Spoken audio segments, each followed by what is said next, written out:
Vamos ficar de pé, irmãos, e vamos ouvir a palavra de Deus. O pastor Eduardo já está com a oportunidade, em ato contínuo, ele mesmo faz uma oração após a leitura.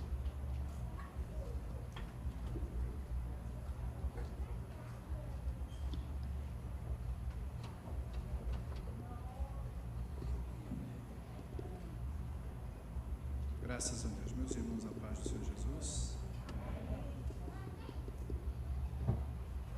Abra sua Bíblia no texto proposto ao nosso coração para refletirmos essa noite. Segunda Epístola do apóstolo Paulo à Igreja de Corinto, capítulo de número 4, a partir do verso 16.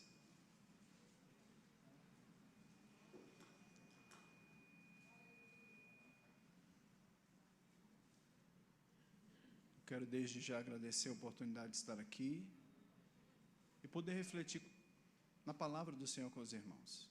O meu desejo nessa noite é que o Espírito de Deus fale aos vossos corações. Se alguém puder me arrumar a linha aí, agradeço. A partir do verso 16 diz assim: por isso, não desanimamos. Pelo contrário, mesmo que o nosso homem exterior se corrompa, contudo o nosso homem interior se renova de dia em dia. Porque a nossa leve e momentânea tribulação produz para nós eterno peso de glória, acima de toda comparação. Não atentando nós nas coisas que se veem, mas nas que se não veem, porque as que se veem são temporais, e as que se não veem são eternas. Amém. Podem sentar.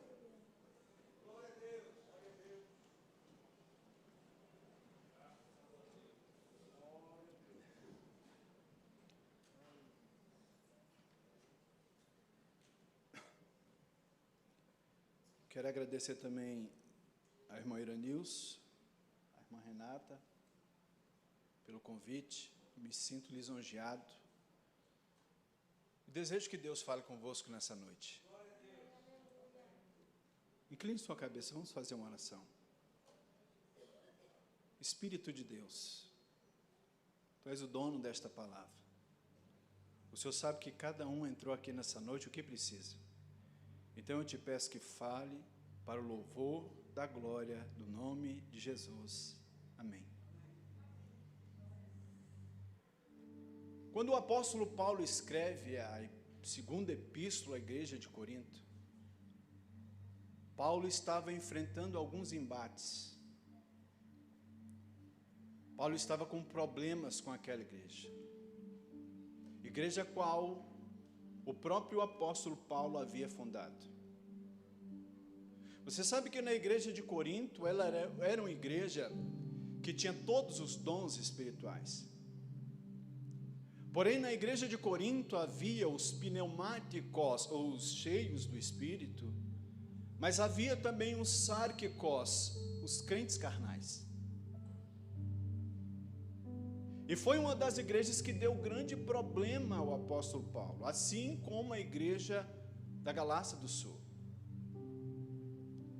Então Paulo escreve uma primeira carta exortativa, porque no meio dos irmãos já havia quem tinha relacionamento com a mulher de seu pai, a saber, a sua madrasta. Mas agora, quando Paulo vai escrever a segunda carta,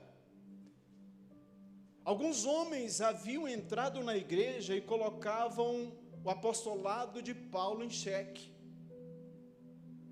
dizendo: espera aí, este homem não andou com o Senhor, este homem não foi um dos 12, este homem não conheceu a Jesus cara a cara, este homem prega contra a lei de Moisés. Mas ainda assim, se vocês não acreditarem no que este homem, como pode um homem cheio de Deus, que é instrumento de Deus, passar tudo que este homem passa? Vira e mexe ele é preso, vira e mexe ele é açoitado. Deus não pode estar na vida dele. Então, quando Paulo vai escrever essa carta, ele vai entrar em embate contra esses hereges que estavam pregando contra a sua vida. Por isso que você vai ver no início da carta Paulo dizer: Paulo, apóstolo de Jesus Cristo. Eu acho interessante quando ele escreve a Galácia do Sul, ele diz: Paulo, apóstolo de Jesus Cristo, não pela vontade de homem, não por intermédio de homem algum, mas pela vontade de Deus. Paulo tinha certeza: eu sei quem foi que me chamou, eu tenho ciência de quem foi que me chamou e me fez apóstolo. Então, se você ler toda a carta, você vai ver Paulo trazendo as suas credenciais, as coisas que lhe ocorriam no decorrer do ministério, os problemas que ele tinha, as coisas que às vezes queriam tirar dele a sua fé, sua espiritualidade, mas não conseguia.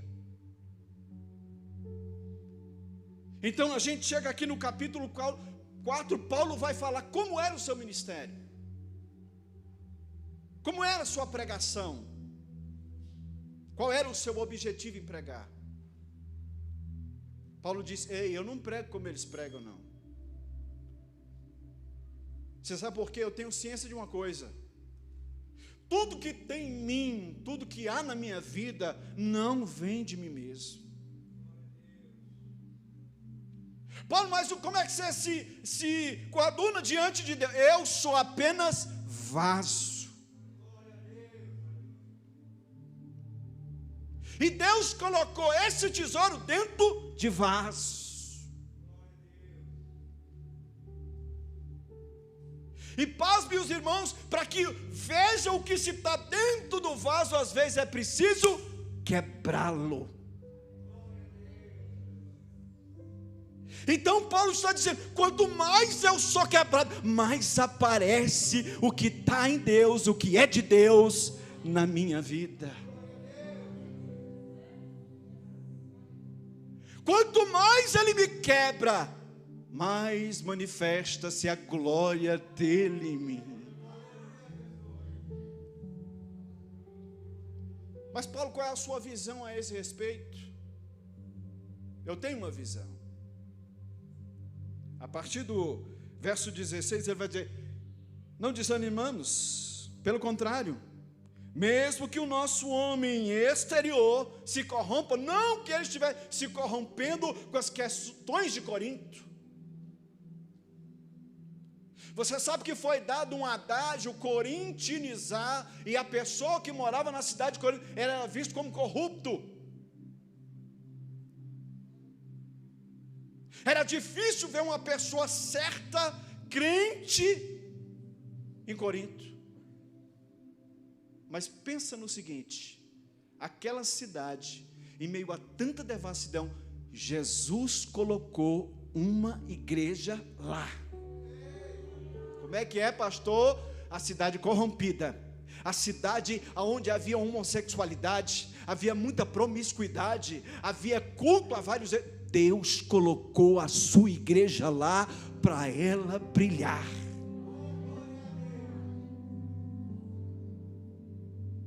Mesmo que o homem exterior se corrompa, por quê? As pedradas, os naufrágios, as agruras, as chibatadas, os açoites, mesmo que ele se corrompa, aqui dentro, interior, a cada dia, o que acontece com ele? Ele se renova. Ele se renova. Quanto mais eu apanho, mais se renova. Mas como é que é isso, Paulo? Porque eu tenho por certo que a leve e momentânea tribulação tribulação, ela produz algo.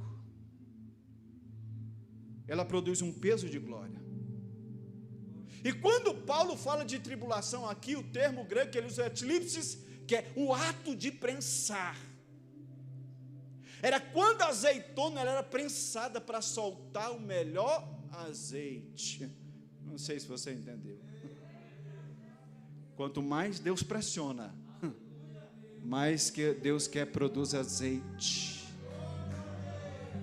Quanto mais era apertado, mais saía azeite.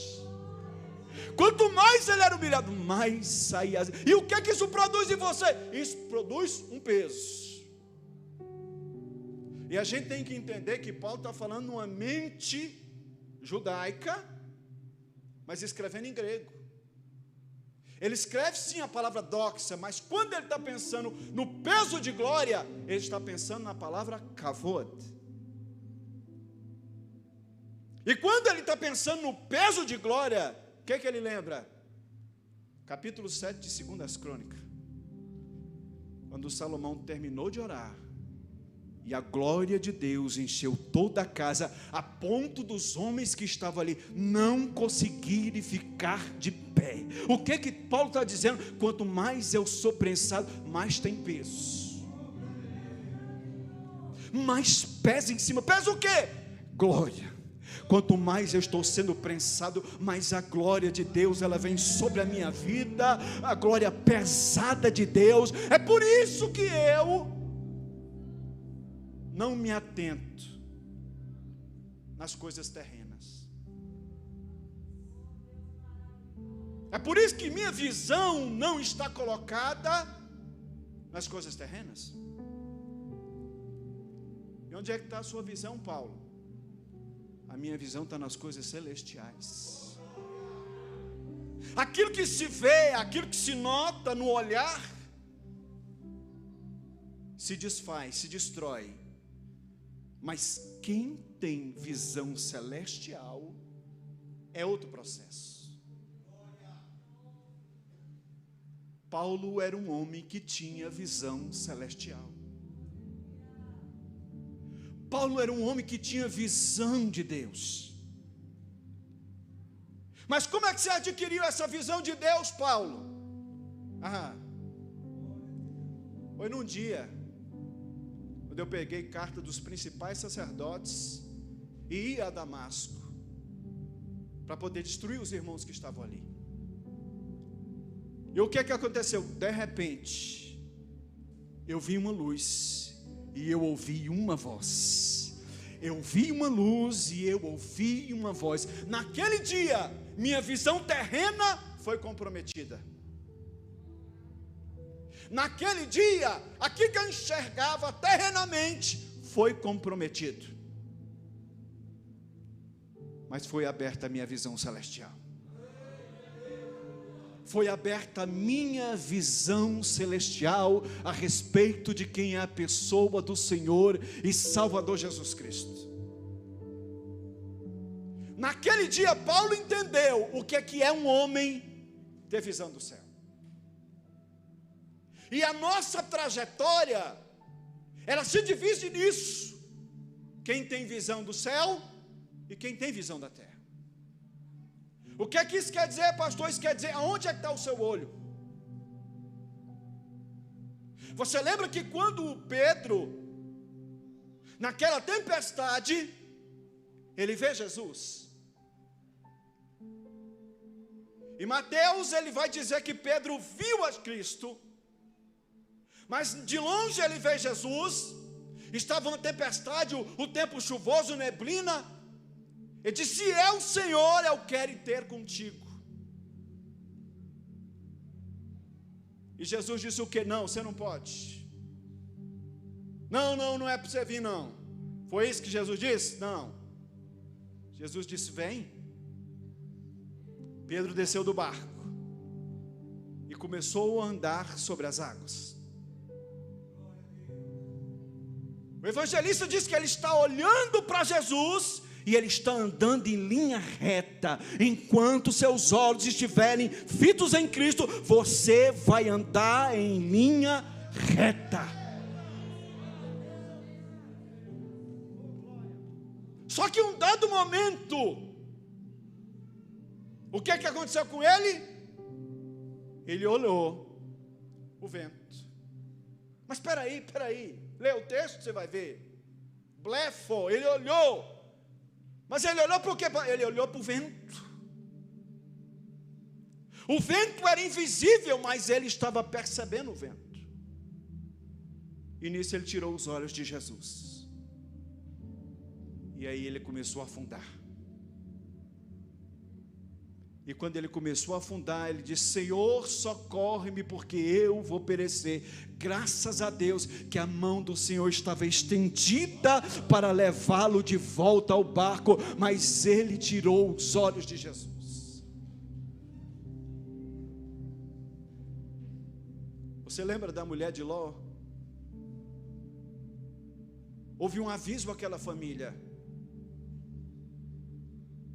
corra para os montes, não pare na campina,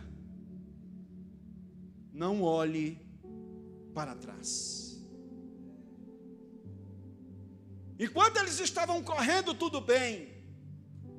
Enquanto o alvo deles era a montanha, tudo bem. Só que os olhos da mulher de Ló não estavam fitos no céu. Só que os olhos da mulher de Ló não estavam fitos, ela estava pensando em quê? Ela estava pensando no que ela tinha deixado lá. Aí às vezes alguns perguntam por que ela virou uma estátua de sal. E aquilo era o que ela tinha deixado para trás. O sal era moeda de troca. Não existia geladeira, não existia algo para acondicionar alimentos, usava o quê? Sal. Ela disse: mas vai deixar esse tanto de sal para trás? Ela olhou para o sal e ela virou uma estátua de sal. A nossa trajetória, o que vai dizer como somos diante de Deus é onde está o nosso olhar. Onde é que você tem fitado os seus olhos? Nas coisas materiais e as coisas presentes desse século? Ou nas coisas eternas, nas coisas gloriosas, nas coisas que hão de vir? Nós não atentamos. Mas Paulo, como é que você adquiriu isso? O Senhor mandou Paulo ir para a rua chamada direita. E quando Paulo está na rua chamada direita, ele está cego. Ele perde a sua visão física. Mas lá dentro da rua chamada direita, na casa de Judas, Deus começou a abrir a visão celestial do apóstolo Paulo. O Senhor começou a trabalhar no seu caráter e abrir a visão do céu para Paulo. Como assim, pastor? Foi lá que ele viu. Ele estava cego, mas ele viu. Ele viu entrando pela porta um homem, e o nome dele Jesus deu: Ananias. Ele vai entrar, ele vai pôr a mão sobre a sua cabeça, e você será sarado da sua visão. E tem mais, Paulo: eu não só vou te dar agora a visão física, mas eu vou te dar a visão espiritual. A partir de então, a visão de Paulo, ela começa a mudar. E Paulo era um homem que tinha os olhos focados no céu. Aconteça o que aconteça, os olhos dele estavam fitos no céu. Por isso que no capítulo 3, o verso 14, aos Filipenses, ele diz o quê? Eu tenho um alvo. E quando Paulo fala eu tenho um alvo, a expressão grega ali é escopo, é a marca. A marca da linha de chegada. Aconteça o que acontecer, eu estou olhando para a marca, eu estou olhando para Jesus. Eu não vou sair do caminho. O meu alvo é Jesus Cristo.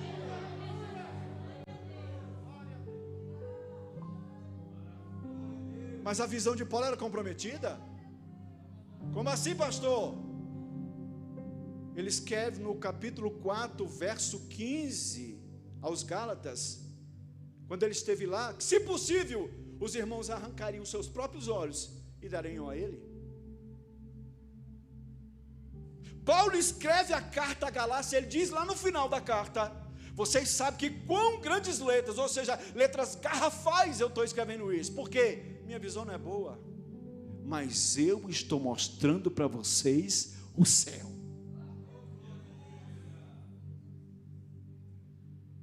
Que coisa linda é quando o homem está com os olhos no céu. Que coisa linda é quando o crente tem a visão celestial. Ainda que ele não enxergue as coisas da terra, mas quando ele enxerga as coisas do céu, é maravilhoso. Eu tenho experiência com isso.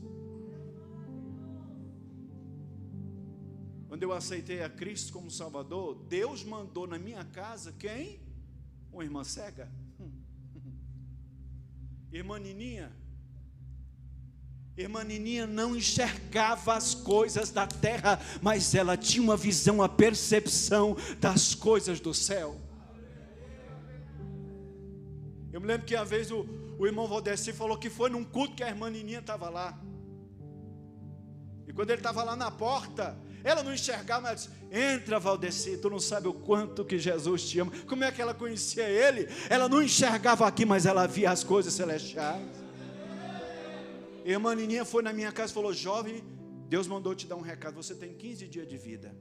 Mas como assim? Essa mulher não vê nada, como é que ela sabe da minha vida? Ela não enxergava. Essa mulher não sabe de nada. Só, irmão, que ela começou a dar detalhes das bocas de fumo onde eu andava lá no Valparaíso 2.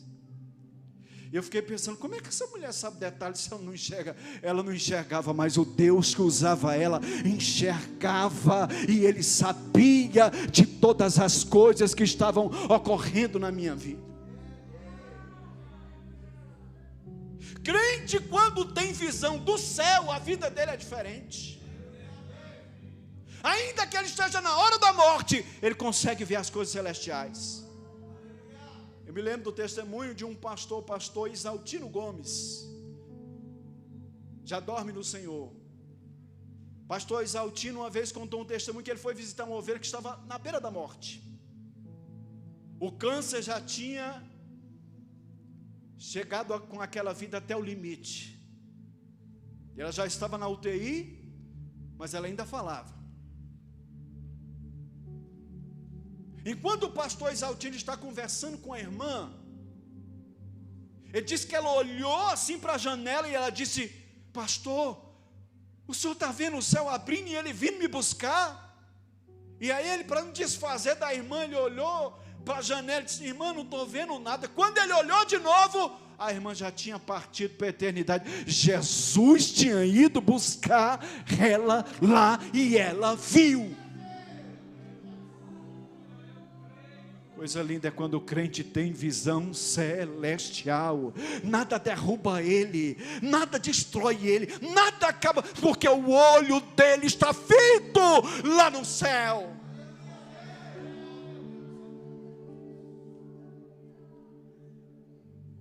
Paulo, mas me conta mais um pouco aí, como é que funciona isso aí? Ele me deu uma visão celestial tremenda. Como, Paulo? Você não lembra quando eu estava lá em Filipos, eu e Silas, pregando, Deus abriu o caminho, Lídia, vendedora de púrpura, se converteu, abrimos uma igreja na casa dela, a primeira igreja na Europa, e ali começamos um trabalho.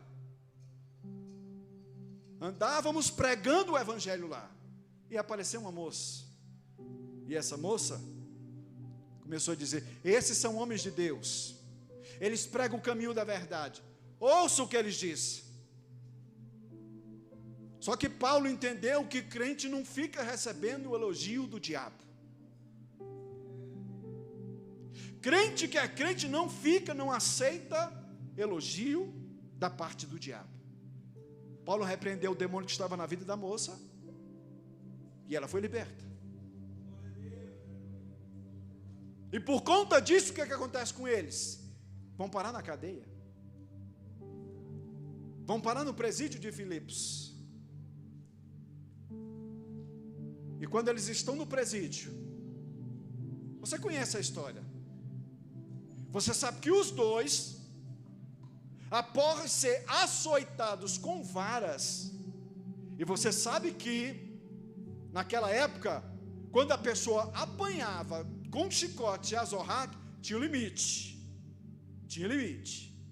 É até 39 chibatadas. Mas quando era com vara, era até não aguentar mais. Agora imagine aqueles homens, dentro da cadeia, amarrados de pés e mãos no tronco. Outra coisa, eles foram lançados no cárcere interiora, era no debaixo da terra, onde havia fezes de animal, onde os dejetos de cima caíam tudo ali. E outra, eles eram lançados lá como nus. E o que é que esses homens estão fazendo? O que é que esses homens estão fazendo? A visão deles estava no céu. Paulo, o que é isso que está passando aqui com a gente? Silas, eu não sei não, mas eu estou começando a sentir um peso. Silas, eu não estou entendendo, mas eu estou começando a sentir um peso. Que peso? Eu acho que é a glória de Deus. O que você vai fazer, Paulo? Não, eu não tenho o que fazer. Eu estou todo preso, todo machucado. Eu vou louvar e Deus fará alguma coisa. Eu vou adorar e Ele fará alguma coisa. O crente que tem visão no céu, quando nada ele pode fazer, ele adora e deixa que Deus faz.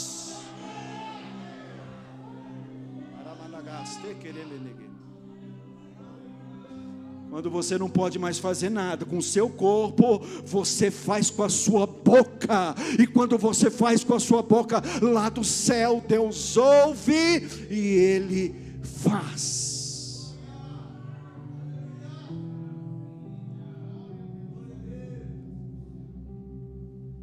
Você lembra quando a gente estava para viajar para Roma? Paulo ia viajar para Roma. Haviam cerca de 40 homens naquela embarcação que queriam ver Paulo morto. E o texto diz ainda que ele estava de oração e jejum. Você já viu isso, irmão? Crente orando e jejuando para o outro morrer? Isso acontece. Tem crente macumbeiro que faz isso. Estava em oração e jejum para Paulo morrer.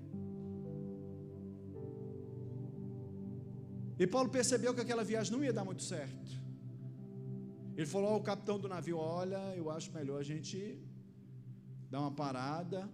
O tempo parece estar bom, mas algo está me dizendo que não vai dar certo. Mas eles não deram ouvido ao que Paulo falou e continuaram a viagem. Chegou um momento que só precisou de um vento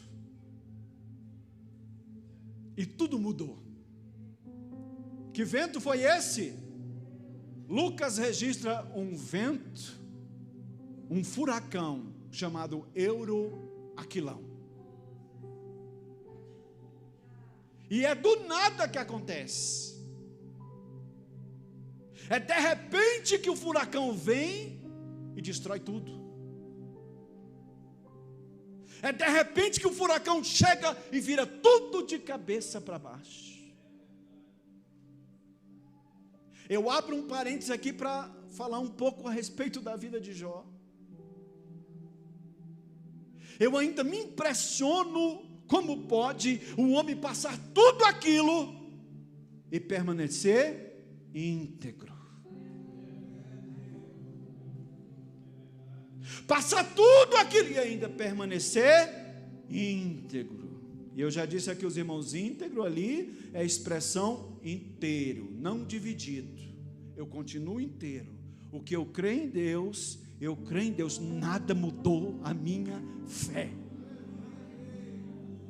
Eu não me divido. Eu continuo crente. Por quê, Jó? Meus olhos estão fitos nele. Jó, mas diante de tudo que você está passando, quem é que vai te ajudar? Eu sei, 19:25, eu sei que meu Redentor vive, o meu Redentor está vivo, Ele vai se levantar, Ele vai me ajudar. Sabe quem é o Redentor? É o Gaal. Gaal é aquele que paga a sua dívida, paga a sua conta, vai embora, você está livre. Ele vai se levantar, eu não estou vendo, mas ele vai se levantar. E quando Deus se apresenta para Jó, como é que é? Como é que Deus se apresentou para Jó, irmão?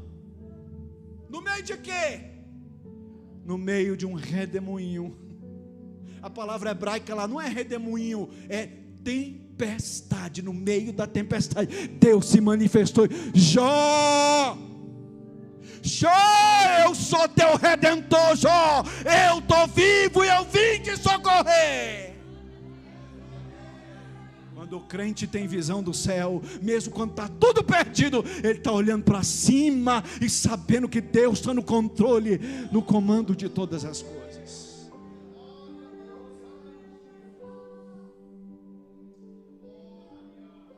Paulo está na embarcação, e Lucas registra, ficamos 14 dias na voragem do mar, sem ver dia nem noite, nem estrela. Você sabe que quando eles estavam sem direção, eles olhavam para cima e viam as estrelas, e sabia qual é a direção a tomar. Só, irmão, que não dava para ver estrela, não dava para ver nada, o céu estava escuro. Mas Paulo era um homem de Deus e que tinha visão do céu. O que é que Paulo vai fazer? Paulo vai orar. Quando o homem tem visão do céu, na hora que o negócio aperta, o que é que acontece? Paulo, o que é que vai vir aí? Eu não sei. Eu só estou sentindo um peso. O crente, quando ele tem visão celestial, quando as coisas começam a apertar, começa a prensar, e eu sei que vem peso aí. Peso de quê? Peso de glória. Deus vai manifestar a sua glória. Como assim, Paulo? Eu disse, não se preocupa não. Pode comer vocês estão há tantos dias sem comer para me morrer, pode comer. Não vai morrer ninguém. Como é que você sabe? O anjo do Senhor me visitou aqui e disse, não vai morrer ninguém. Quando você tem visão celestial, Deus fala para você, quantos vão ficar dentro do barco? O que é que aconteceu com eles? Eles vão dar em Malta. Você já parou para analisar? O nome Malta, o nome daquela ilha é Mel. Depois daquela tempestade todinha, eles vão dar um lugar que se chama Mel. Havia uma grande produção de mel ali, mas porém não tinha igreja. Quem tem visão do céu sabe que Deus está no comando. Não era da vontade de Paulo, não estava dentro da agenda dele montar uma igreja em Malta, mas estava no coração de Deus Todo-Poderoso. Deus mudou o curso da história deles ali, só para abrir um trabalho ali. Como? Quando ele chegar lá, não morreu ninguém, todo mundo estava na embarcação, se salvou. A tempestade estava grande, eles começaram a juntar graveto, e parece que só Paulo estava trabalhando, e Paulo começa a juntar gravetos ali, e de repente o que acontece com ele? É picado por uma víbora. Aí os que têm visão terrena começam a julgar. Está vendo aí? O mar deixou passar, mas a deusa Dik, deusa da justiça, não deixa passar lá, não. Espera só um pouquinho, espera uma hora. Logo ele vai ficar roxo, ele vai começar a babar e vai morrer. Essa é a visão de quem não conhece o céu. Mas quem conhece o céu, irmão, esperou 1 hora, nada aconteceu. 2 horas, nada aconteceu. 3 horas, nada aconteceu. 4 horas, nada. Mudaram a mentalidade. Não é possível. O que esse homem tem? Quem é esse homem? É um super-homem? Não, um servo do Senhor e Salvador, Jesus Cristo. O que é que fizeram? Chamaram Públio e trouxeram o pai dele, que estava, segundo o relato de Lucas, com febre alta e com diarreia. Com certeza era uma infecção intestinal. E o que aconteceu? Paulo coloca a mão, ele é curado. Traz mais outro doente, Paulo coloca a mão, é curado. Traz mais outro aí, Paulo coloca a mão, é curado. Traz mais outro, eu estou sentindo glória. Traz aí, vai trazendo. A glória foi se manifestar, porque quem tem visão do céu, quanto mais aberta, mais a glória se manifesta na vida dele. Paulo, mas aonde foi que você aprendeu tudo isso, Paulo? Foi na cultura judaica? Não, eu vou contar um negócio para vocês. Eu nem conhecia Jesus ainda. Eu estava no começo da perseguição a este caminho. E lá em Jerusalém se levantou um pregador. Atos capítulo 7. Como é que era o nome dele? Estevão. Pensa num pregador. E eu sei que a mensagem dele era tão profunda que começou a enfurecer o coração daqueles que ouviam, porque ele falava a verdade. E chegou o momento da mensagem daquele homem, que eles pegaram em pedra para apedrejá-lo.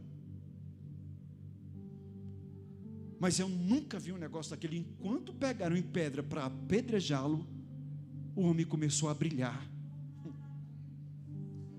O rosto dele começou a brilhar como o rosto de anjo. Eu nunca tinha visto aquilo. Enquanto aquele homem começou a brilhar, ele olhou para cima. A mensagem enfureceu, todos começaram a apedrejar. E ele olhava para cima. E Atos capítulo 7, verso 55, diz que quando eles começaram, Estevão estava como? Cheio do Espírito Santo. Quanto mais as pedras batiam nele, mais ele estava cheio. E sabe a expressão que Lucas utiliza-se ali? É o termo pleron. Pleron no grego é cheio até a tampa. No linguajar nordestino, cheio até o gargalo. Ô Estevão, não está doendo não? Tá. Está machucando? Tá. Mas eu estou cheio. Eu estou sentindo o peso da glória. Eu estou sentindo, por quê? Porque a minha visão não está na terra, a minha visão está no céu. Eu estou vendo Jesus Cristo, Ele está em pé me esperando. As pedras vão me matar, mas Ele vai me receber.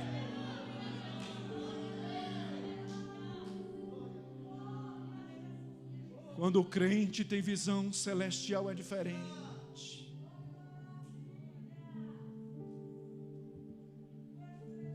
Com certeza aquilo ali ficou espizinhando na mente de Paulo. Aquilo ali marcou a trajetória de ele. Consentiu com aquela morte, mas ele nunca tinha visto um negócio daquele. Mas quando ele caiu lá em Damasco, ele teve a mesma visão.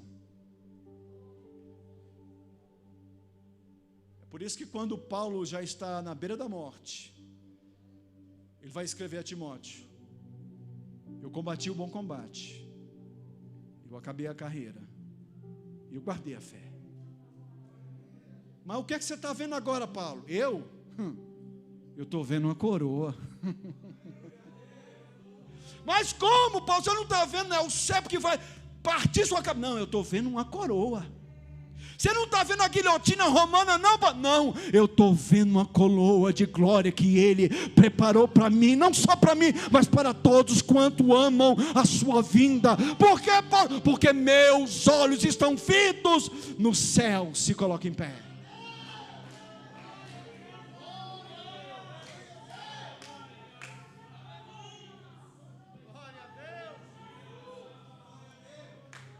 Quando o crente tem visão celestial é outra coisa, irmão.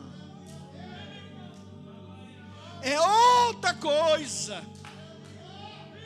A irmã Nininha me deu o recado, foi embora. Depois que ela me deu uma mensagem, foi para casa. E dentro daqueles 15 dias, Deus colocou um irmão no meu caminho e pregou o evangelho para mim. Foi embora ele. Nunca mais eu vi. 15 dias depois. Agora eu vou lá na casa da irmã Nininha. E quando eu cheguei na casa da irmã Nininha, ela era cega. Eu fui pregar uma vez no Ocidental, contando meu testemunho, alguém se levantou lá e disse: ela morreu, mas ela pregou a palavra para mim. Eu cheguei lá e falei: irmã Nininha, a paz do Senhor. E ela disse: a paz do Senhor, meu filho. Ela não enxergava, como é que ela sabia que era eu? Ela disse: conta o seu testemunho. Eu disse: como é que? Conta o que Deus fez, meu filho. Eu disse: olha, irmão, estava perdido nas drogas. A irmã Nininha foi lá, falou que eu tinha 15 dias de vida. Nesses 15 dias Deus mandou um irmão no meu caminho, pregou o evangelho para mim, sofreu, passou fome e necessidade, mas Deus levou ele de volta para Santos, da cidade de onde ele era. Aí ela tomou uma palavra e disse: meu filho, todas as vezes que eu orava por você, eu vi o teu caixão descendo na sepultura. E ela disse que começou a orar e dizer: Deus, o rapaz não está acreditando nos vasos de perto, envia um vaso de longe. O irmão que pregou para mim era de onde? De Santos. Deus levou ele de Santos lá para o Valparaíso na época, para pregar o evangelho para mim. Deus ouviu a oração de uma cega. Escute o que eu estou falando aqui nessa noite para você. Talvez tenha alguém na sua família que está perdido e você não consegue ver saída na terra. Aleluia. Olha para cima. Olha para cima. Foi dito aqui que do alto é que vem o socorro. Olha para cima, olha para cima. O céu está aberto. Você lembra de João? João, quando ele está escrevendo o livro do Apocalipse, ele diz que está tudo fechado aqui. De repente ele olha para cima e se abriu uma janela lá no céu. Quando as portas da terra se fecham, as portas do céu estão abertas para você. A questão é: onde é que estão os teus olhos? Onde é que está a tua visão? Quem tem visão carnal dizia: Eduardo logo vai ou morrer ou vai ser preso. Mas a cega não enxergava isso, mas ela tinha visão. Jesus vai libertar ele e fazer dele um instrumento na palma da sua mão. A pergunta para nós é: onde é que está a tua visão? Se a sua visão está aqui, o corona vai te pegar. Mas se a sua visão estiver no céu, isso é só uma porta para encontrarmos com Ele. Ei, irmão, é notório no mundo que a vinda do Senhor se avizinha. Só tem duas maneiras de eu encontrar-me com Ele: ou morrendo, ou Ele arrebatando. Mas pensa num privilégio que teve essa irmã do testemunho do pastor Isaúde. Ela viu Jesus vindo buscá-la. Eu sei que ninguém quer morrer,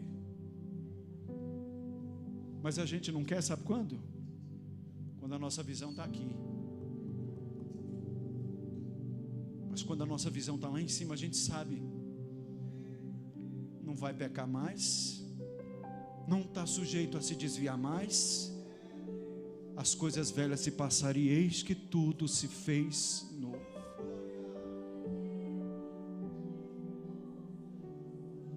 Se Paulo fosse dialogar conosco aqui nessa noite, onde é que está a tua visão? Você está olhando para quem?